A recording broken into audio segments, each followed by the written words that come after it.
Good morning everyone. আমি দীপা, রায়পুরের এক ছোট্ট গ্রাম থেকে। তোমরা সবাই কেমন আছো? আশা করি অনেক ভালো আছো। আর আজকে দেখো আমি তাড়াতাড়ি উঠে পড়েছি ঠিক 5টায়, কারণ আজ হচ্ছে মহালয়। আর সকাল সকাল উঠে গোপুসোনাকে সেবা দিয়ে আমি কিন্তু রান্নাও বসিয়ে দিয়েছিলাম, কারণ হচ্ছে আমার সেলাইয়ের ক্লাস তো আছেই, তার মধ্যে আমি যাবো বিকালে এক বার্থডে বাড়ি। আর কোথাও যাওয়া হলে শুনলেই কিন্তু আনন্দটা একটু বেশিই বেড়ে যায়। তো যদি তোমরা দেখতে চাও আমি যাব কোথায়, তাহলে কিন্তু ভিডিওটি শেষ অবধি দেখে যেও। আর চ্যানেলটি সাবস্ক্রাইব করে রেখো, যাতে আমার কোনো ভিডিও ছাড়লেই তোমাদের ফোনে কিন্তু ফার্স্ট পৌঁছে যায়। আর দেখো তাড়াতাড়ি করে কিন্তু আমি বাড়ির সব কাজ একাই গুছিয়ে নিলাম।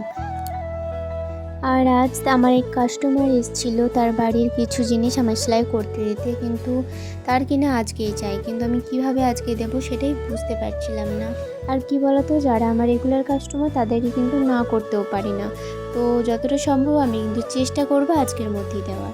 আর এই যে দেখছো, আমার বাবু কিন্তু সব সেলাই রিলগুলো চারিদিকে ছড়িয়ে দিয়েছিল।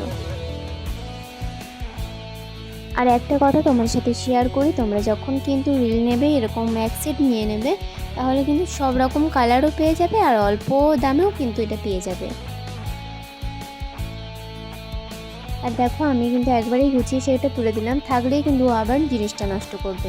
আর এদিকে তোমার সাথে কথা বলতে বলতে আমার কিন্তু সব কটা রান্নাই কমপ্লিট হয়ে গেছিলো।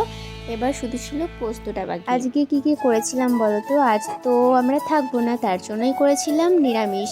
আজ হয়েছিল বিড়ি কলাইয়ের ডাল, আলু পোস্ত আর উচ্ছে আলু ভাজা। আর অনেক সময় কিন্তু এটা বেশিরভাগের জন্যই কিন্তু এরকম হয়, যখন তোমরা মিক্সিতে পোস্ত মিক্স করো, তখন কিন্তু তোমরা আগে জলটা দিয়ে ফেলো।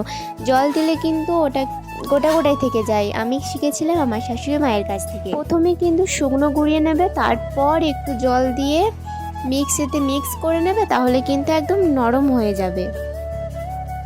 আর দেখো আমি কিন্তু পুরো ভিডিওটি তোমাদের সাথে শেয়ার করতে পারলাম না, কারণ শরীরটা খুবই খারাপ ছিল। তো এবার আমি ভাত খেয়ে গ্যাস ফ্যাস সব পরিষ্কার করে নিয়েছি।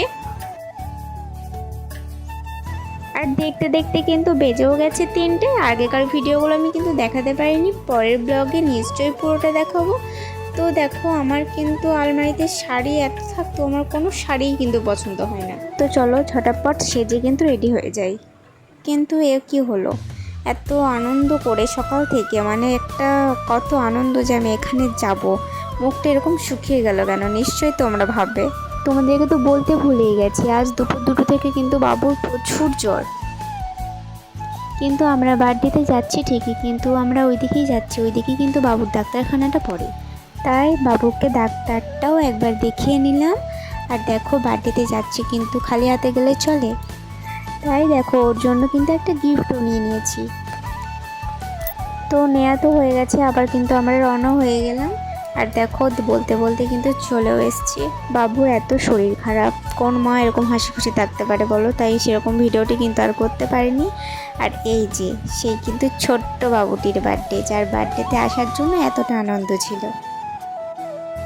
আর এই বাবুটির বয়স হচ্ছে 5 বছর। 5 বছরের কিন্তু বার্থডেটা হচ্ছে। তোমরা সবাই কিন্তু ওকে একটু প্রাণ ভরে আশীর্বাদ করো। তো আমি পুরো ভিডিওটি কিন্তু দিতে পারিনি কেক কাটার, বাবু খুব ওখানে গিয়েও কান্না করছিল। তো এই অবধি রইল ভিডিওটি, টাটা।